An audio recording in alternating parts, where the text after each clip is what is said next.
Xomeyni'nin verdiği vədələrdən, qisti vədələrdən gəldik çatdıq əti qisti almaq dönəminə.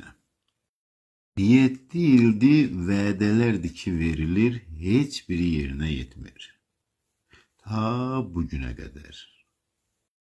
Çoxları deyir ki bugün acımızdan ölürük. Bəli, dünənləri kimliyinin davasını etməyən bugünləri qarnının davasını etmək zorundadır.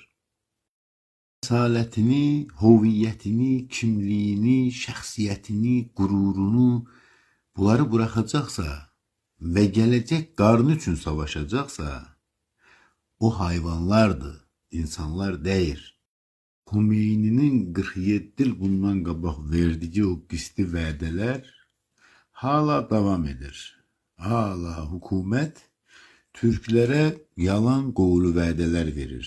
Sizə haqq verəcəyik deyə, hoviyyətinizi verəcəyik deyə, kimliyinizi verəcəyik deyə.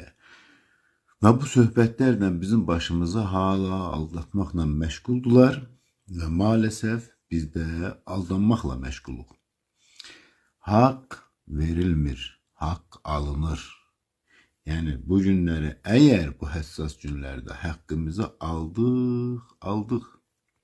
Almadıq. Hakimiyyətin eşeği köprüdən keçəndən sonra bir daha almaq şansımız qalmayacaq.